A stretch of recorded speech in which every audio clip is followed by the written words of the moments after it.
من الشيطان الرجيم بسم الله الرحمن الرحيم واعبدوا الله ولا تشركوا به شيئا وبالوالدين إحسانا وبذي القربى واليتامى والمساكين والجار ذي القربى والجار ذي الجنب والصاحب بالجنب وابن السبيل وما ملكت أيمانكم إن الله لا يحب من كان مختالا فخورا صدق الله المولانا العظيم بسم الله الرحمن الرحيم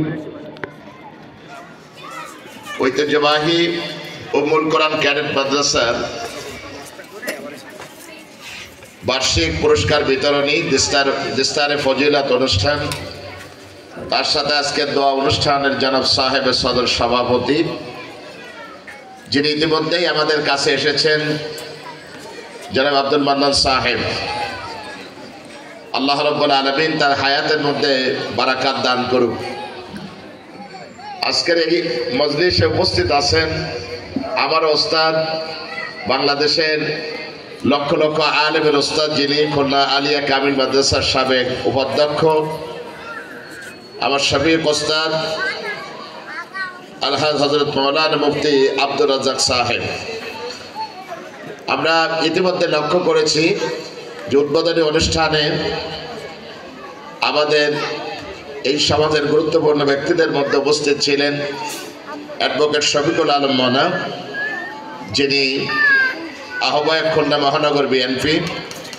উপস্থিত ছিলেন আব্দুল করিম মোল্লা, জনাব মতিয়ার রহমান সাহেব, তপন কুমার নন্দী, সাইফুল ইসলাম, মাসুদুর রহমান, আর আমার পাশে বসা আছেন কাজী মহিবুল আবরার আহমেদ সাহেব সহ এই মাদ্রাসার অধ্যক্ষ, উপাধ্যক্ষ, সকল স্তরের শিক্ষক মণ্ডলী, শিক্ষিকাবৃন্দ, আমার সামনে প্রিয় অভিভাবক এবং আমাদের ছোট্ট ছোট্ট বাচ্চারা, যাদের উদ্দেশ্যেই আজকের মূলত এই প্রোগ্রাম। আল্লাহ পাকের লাখো শুকর যে মহান রব্বুল ইজ্জত ওয়াল জালাল শীত না গরম নাই এমন একটা সুন্দর সময় মাদ্রাসার আঙ্গিনাতে একান্ত একটা ছোট্ট পরিবেশে হলেও অনেক সুন্দর একটা প্রোগ্রামে আল্লাহ আমাদেরকে উপস্থিত হওয়ার তৌফিক দান করেছেন। যে মহান রব আপনাকে আমাকে দুনিয়াবি তামাম ব্যস্ততা থেকে বিরত রেখে আজকের এই প্রোগ্রামে উপস্থিত হওয়ার তৌফিক দান করেছেন, সেই মহান মনিবের কাছে আমরা কালিমাত শুকর আদায় করছি। সকলে বলছি আলহামদুলিল্লাহ। আমার মনে হয় অডিয়েন্সের মধ্যে অনেক কথা হচ্ছে, আমাদের বাচ্চারা যারা আসো একটু ধৈর্য ধরে বসতে হবে। আমরা জানি তোমাদের ধৈর্যচ্যুতি ঘটতেছে, বেশ সময় হয়ে গেছে। আমি বেশিক্ষণ কথা বলবো না, আমি শুধু আজকের একটি আয়াত তেলাওয়াত করেছি আপনাদের সামনে। পবিত্র কোরআনুল কারীমে অসংখ্য জায়গায় রব্বুল ইজ্জত ওয়াল জালাল মানুষের অধিকারের কথা বলেছেন। সেই অধিকার সংক্রান্ত একটি আয়াত আমি তেলাওয়াত করেছি, যা প্রত্যেক ব্যক্তির জানা দরকার। বিশেষ করে আমাদের গার্ডিয়ান মহল যারা এখানে এসেছেন, আজকের আমরা লক্ষ্য করেছি যে গোটা বাংলাদেশের মধ্যে আলাদা একটা পরিবেশ বিরাজ করছে। 5ই আগস্টের ছাত্র গণ অভ্যুত্থানের মাধ্যমে ফ্যাসিস্ট সরকারের পতনের পরে আল্লাহ রাব্বুল আলামিন উন্মুক্ত পরিবেশে আমাদেরকে কথা বলার তৌফিক দান করেছেন। আমি আজকের এই অনুষ্ঠানের শুরুতে দোয়া চাই তাদের জন্য, যেই সমস্ত ছোট্ট ছোট্ট বাচ্চারা, অবুঝ বাচ্চারা, ছাত্র জনতা, ছেলে এবং মেয়ে, তাদের জীবনকে বিলিয়ে দিয়ে আমাদের জন্য এই সুন্দর পরিবেশ এনে দিয়েছেন। আল্লাহ রাব্বুল আলামিন যারা দুনিয়া ছেড়ে চলে গেছে এই ছাত্র গণ অভ্যুত্থানে, আল্লাহ যেন তাদের মরণটাকে শাহাদাতের মরণ নসিব করেন। যারা অসুস্থ আছেন আল্লাহ তাআলা তাদেরকে যেন সুস্থতার নিয়ামত দিয়ে ধন্য করেন। প্রিয় উপস্থিতি, আমরা জানি কোরআনুল কারীম হচ্ছে জ্ঞানের আধার। Al Quran is the source of all knowledge and science. পৃথিবীর সমস্ত জ্ঞান এবং বিজ্ঞানের আধার হচ্ছে কোরআন। কোরআন ভিন্ন মানব সভ্যতা এটা কল্পনাই করা যায় না। পৃথিবীর যে প্রান্তেই আপনি যান না কেন, সত্য আর মিথ্যা দুটি জিনিস আছে। প্রত্যেক মানুষের মধ্যে আল্লাহ এই অবস্থাকে জারি করেছেন। আল্লাহ রাব্বুল আলামিন বলেছেন ওয়াহাদাইনাহুন নাজদাইন, বান্দা তোমার সামনে আমি দুটি পথকে উন্মুক্ত করে দিয়েছি, ইম্মা শাকিরাও ওয়া ইম্মা কাফুরা। ইচ্ছা করলে তুমি শুকরগুজার বান্দা হতে পারো, ইচ্ছা করলে আমার প্রতি নাশুকরিয়া জ্ঞাপন করতে পারো। নিশ্চয়ই আমরা নাশুকরিয়া প্রাপ্ত বা নাশুকরি করা বান্দাদের মধ্যে আমরা থাকবো না, আমরা শুকরগুজার বান্দাদের মধ্যে শামিল হতে চাই। আল্লাহ আমাদেরকে তৌফিক দান করুক। প্রিয় হাজিরিন, আমি সূরা নিসার 36 নম্বর আয়াতের মধ্যে এই পৃথিবীর মানুষের অধিকার রক্ষার জন্য ইসলাম কি বলেছে, কে কে আমার কাছে অধিকার পাবে। আমরা হিউম্যান রাইটের কথা শুধু বলি, মানবের গুণাবলী আর মানুষের অধিকার সম্পর্কে কথা বলি। আমরা শুধু মুখের মধ্যেই এটা সীমিত রাখি, কিন্তু কাজে পরিণত করি না। প্রিয় হাজিরিন, আজ থেকে 1450 বছর আগে আল্লাহ রাব্বুল আলামিন কোরআনুল কারীমকে নাযিল করে দিয়ে গোটা বিশ্ব মানবতার সামনে একজন মুসলমান অন্য মানুষের কি কি অধিকার দেবে, কার কার অধিকার দেবে, আল্লাহ তাআলা এই আয়াতের মধ্যে আল্লাহ তা বলে দিয়েছেন। এক নম্বরে আল্লাহ বলেছেন, ওয়া'বুদুল্লাহ ওয়া লা তুশরিকু বিহি শাইআ। তো আল্লাহ তাআলা বলতেছেন, তোমরা তোমাদের রবের ইবাদত করবে, তার সাথে কাউকে শরীক করবে না। নির্দেশ কার? আল্লাহ রাব্বুল আলামিন। ইবাদত এটা কিন্তু আমরা যেভাবে সীমিত করে ফেলেছি ইবাদতটাকে, আমরা মনে করেছি লম্বা একটা জামা গায়ে দেওয়া এটা ইবাদত, শেষ বয়সে একটা হজ উমরা করে দেওয়া ইবাদত। আমরা মনে করেছি মসজিদের ভিতরে যা ঢুকে বলবো এগুলি ইবাদত। আমরা মনে করেছি আমরা যে একটু দান সদকা করি, যাকাত দেই, এটাই মনে হয় ইবাদত। আসলে কিন্তু ইবাদত এতটুকুন জিনিসের মধ্যে সীমাবদ্ধ নয়, এটা একটা ব্যাপক অর্থ। একটা মানুষের জীবন শুরু থেকে শেষ পর্যন্ত কোন টায়ারে কোন কাজ করবে, কখন কিভাবে করতে হবে, সবকিছুর সমাধান ইসলাম দিয়েছে। জি জি, আপনাকে আমাকে তৈরি করা হয়েছে আল্লাহ পাকের ইবাদতের জন্য। সেই ইবাদত হতে পারে আপনি রিকশায় উঠতেছেন বা অটোতে উঠতেছেন, আপনি বিসমিল্লাহ বলে বলতেছেন, আল্লাহ আমি একটা ভালো কাজে যাচ্ছি, তুমি আমাকে সফল করে দিও। উঠতেছেন আপনি অটোতে, যতক্ষণ থাকবেন সেখানে, সেটা হবে আপনার ইবাদত। আপনি বাচ্চার জন্য রান্না করতেছেন, মনে মনে চিন্তা করতেছেন আমার বাচ্চা মাদ্রাসায় গেছে, এখনই এসে খাওয়ার কথা বলবে।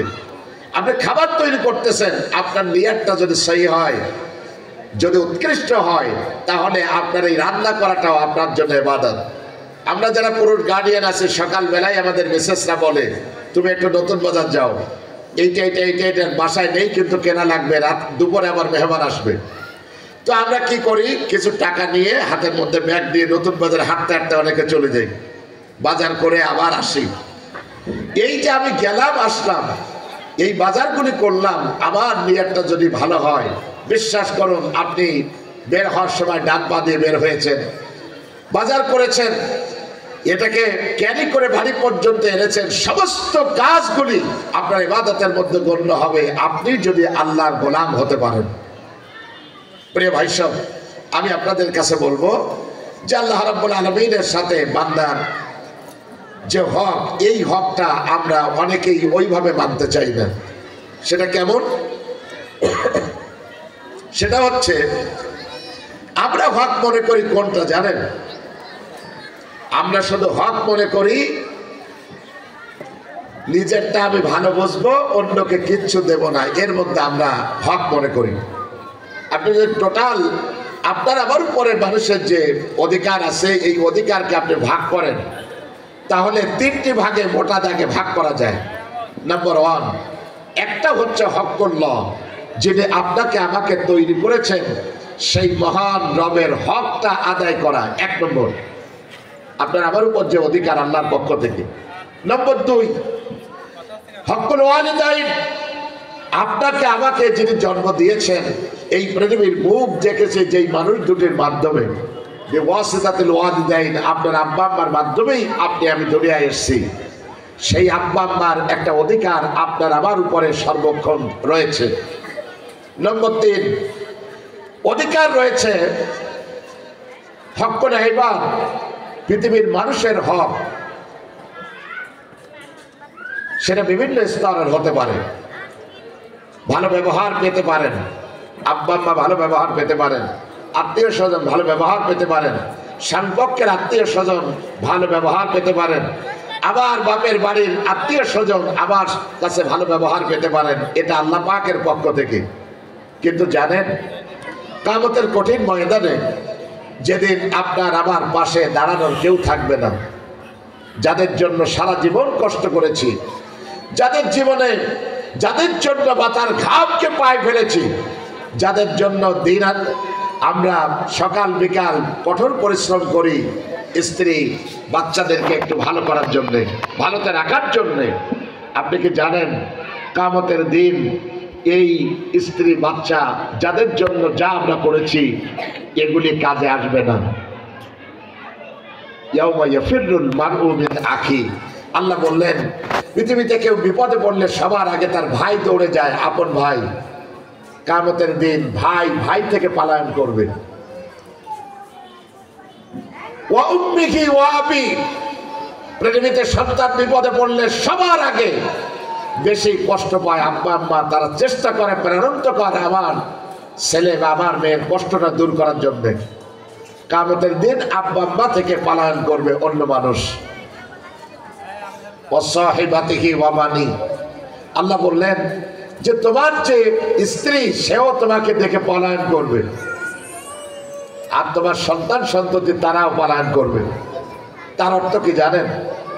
তার অর্থটা হচ্ছে দুনিয়ায় আমরা কোনো অপরাধ করলে আমি চাই না আমার এই অপরাধের কথা আমার সন্তান জানুক, আমরা চাই না আমার আব্বা আম্মা জানুক, আমি চাই না আমার ভাই জানুক, আমি চাই না আমার বোন জানুক। আমার কাছের মানুষ আমার এই ত্রুটির কথা যদি জেনে যায় আমি মুখ দেখাবো কেমন করে, এরকম একটা চিন্তা আমাদের মাথায় থাকে। কিয়ামতের দিন প্রত্যেকের অপরাধ থাকবে কম এবং বেশি, কিন্তু যে বেশি দূষিত থাকবে দুনিয়াতে আল্লাহ পাকের ইবাদতে কাটাতে পারবে না। কিয়ামতের দিন এই মানুষটি আসলে সব থেকে কষ্টে থাকবে, আপনজনদের থেকে পালায়ে পালায়ে থাকতে চাবে যে আমি এত গুনাহগার, এটা তো ওরা জানলে আমার প্রেস্টিজ ইস্যু হবে। প্রিয় ভাই সব, আমি আপনাদের কাছে অত্যন্ত বিনয়ের সাথে বলবো, সেই কঠিন দিনে যেদিন সবাই সবাইকে দেখে পলাতে চাবে, সেই দিন সব থেকে বেশি দুর্ভাগা হবে সেই ব্যক্তি, সব থেকে বেশি দুর্ভাগা কপাল পড়া সেই ব্যক্তি যে অনেক আমল নিয়ে আল্লাহর সামনে দাঁড়াবে। আপনারা কি আমার কথা বুঝতেছেন? ভিতরে যারা ভলান্টিয়ারি করতেছেন আমাদের শিক্ষক মন্ডলী, আপনারাও কোনো কথা বলবেন না, আমরা অল্প সময় কথা বলবো, যে কথা বলছিলাম। তো দেখুন, এই কিয়ামতের দিন সব থেকে দুর্ভাগা হবে, হাদিস শরীফের মধ্যে বলা হয়েছে, সেই ব্যক্তি যে অনেক আমল নিয়ে আল্লাহর সামনে দাঁড়াবে। দাঁড়ানোর সাথে সাথে অনেক দুনিয়াতে যে যার অধিকারকে খর্ব করেছে, যে যার অধিকারকে নষ্ট করেছে, এই মানুষগুলি সব দাঁড়িয়ে যাবে তার এগেনস্টে। দাঁড়ায় কি বলবে জানেন? আপনার বোন বলবে, আল্লাহ এ তো আমার ভাই, আব্বার যত সম্পত্তি ছিল সব জোর করে ওই একা ভোগ করেছে, আমাকে কোনোদিন দেয় নাই। আচ্ছা, আপনার ছোট ভাই সেও বলবে, আমার বড় ভাই তার কর্তৃত্ব ধরে রাখার জন্য পরিবারের সমস্ত সুখ সুবিধা একা ব্যবহার করেছে, আমাদেরকে সেটা বুঝে দেয় নাই। এরপরে আপনার শ্বশুর শাশুড়ি সেও দাঁড়ায় যাবে, আল্লাহ আমাদের সাথে এত খারাপ ব্যবহার করেছে আমার এই মানুষটি, সেদিন আমার বলার জায়গা ছিল না, আজকে তো বলার জায়গা এসছে, আমি দাঁড়িয়ে গেছি। হাদিস শরীফের মধ্যে বলা হয়েছে যে আল্লাহ রাব্বুল আলামিন এই ব্যক্তির আমলনামা থেকে, আল্লাহ কিশোরগঞ্জ আহকামুল হাকিমিন, তিনি মালিক ইয়াউমিদ্দিন, তিনি তো কোনোদিন অন্যায় বিচার করতে পারবেন না। কিয়ামতের দিন তো জায়গা জমি নিয়ে আর ওঠার কোনো সুযোগ নেই, আছে নাকি? জায়গা জমি নিয়ে ওঠার সুযোগ আছে? কোনো সুযোগ নেই। আপনার আমার দলিল আদি এগুলি নিয়ে ওঠার কোনো সুযোগ নেই। দুনিয়ার টাকা পয়সা এগুলি আপনার সাথে থাকবে না, আপনি তো একা মানুষ দাঁড়ানো। সেদিন আল্লাহ রাব্বুল আলামিন বিচার করবেন কেমন জানেন? আরেকজন মানুষের অধিকার যা নষ্ট করেছেন সেই পরিমাণ আপনার জীবনের নেকিগুলি তাকে দিয়ে দেওয়া হবে। কিছুক্ষণের মধ্যে এই অধিকারের জিনিস দিতে দিতে আপনি নিঃস্ব, আপনার এখন আর কোনো নেকি নেই। কিন্তু তারপরেও কয়েকজন দাঁড়াই গেছে, আল্লাহ আমি কি করলাম, আমিও তো নেকি চাই, আজকে তো টাকা পয়সা চলবে না, বাড়িঘর চলবে না, দলিল আদি কিচ্ছু দেখবেন না আপনি, আমি জানি। আপনার কাছে আমার বিনীত আবেদন, আরজ আল্লাহ আমি আমার বিচার চাই, দুনিয়াতে আমি অধিকার হারা ছিলাম, আজকে তোমার কাছে আমি অধিকার চাই। একটা ভিন্ন বিষয় কিন্তু আজকের আলোচনা করতেছি, এটা খুবই জরুরি, বিশেষ করে আমাদের মা বোনদের ঘরের মধ্যে যে আয়াতটা সব থেকে বেশি স্টাডি করা দরকার, আমি সেই জায়গা থেকে কথা বলতেছি। প্রিয় ভাই সব, আল্লাহ রাব্বুল আলামিন এখন বিচার করবেন কি? নেকি তো দিয়ে দিয়েছেন কয়েকজনকে, এখন তো আর নেকি নেই।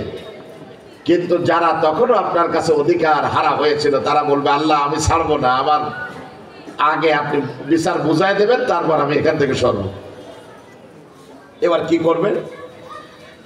যেই ব্যক্তির অধিকার আপনি নষ্ট করেছেন তার তামাম জীবনের গুনাহগুলি আপনার আমলনামায় ট্রান্সফার করে দেওয়া হবে।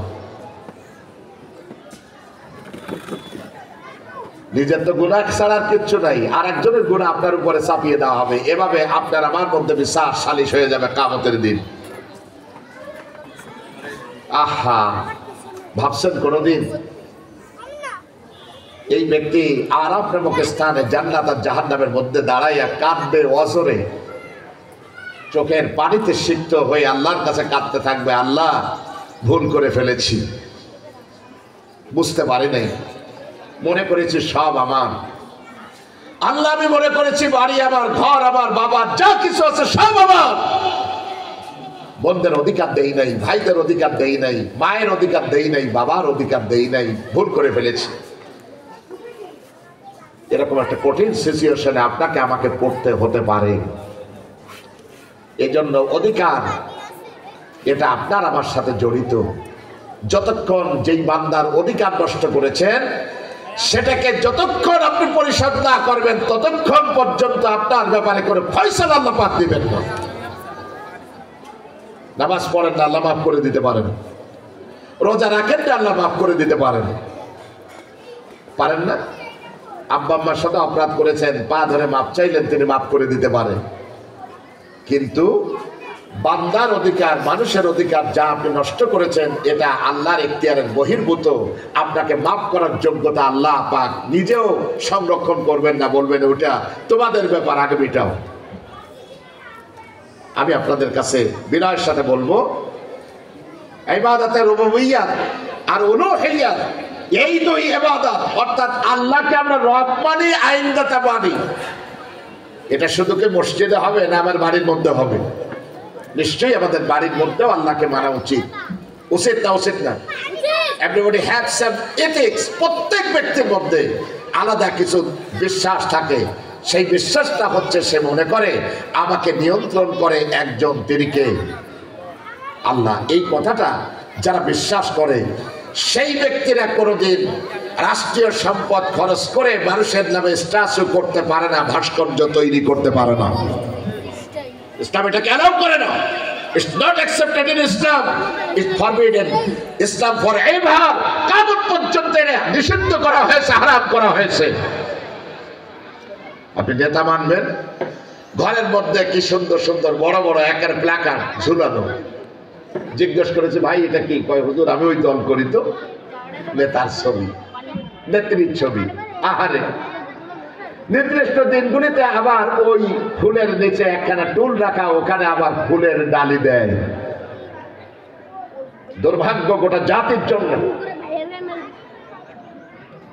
ফুল নেওয়া যদি জায়েজ হতো, এই পৃথিবীর সর্বশ্রেষ্ঠ মানুষ সাইয়্যিদুল মুরসালিন জনাবে মুহাম্মদুর রাসূলুল্লাহ সাল্লাল্লাহু আলাইহি ওয়াসাল্লাম, তার থেকে সেরা মানুষ আকাশ আর জমিনের মধ্যে কি আছে? মদিনা মুনাওয়ারাতে একটা ছোট্ট ফুল আপনি দিতে পারবেন? এত ফুল দিচ্ছেন।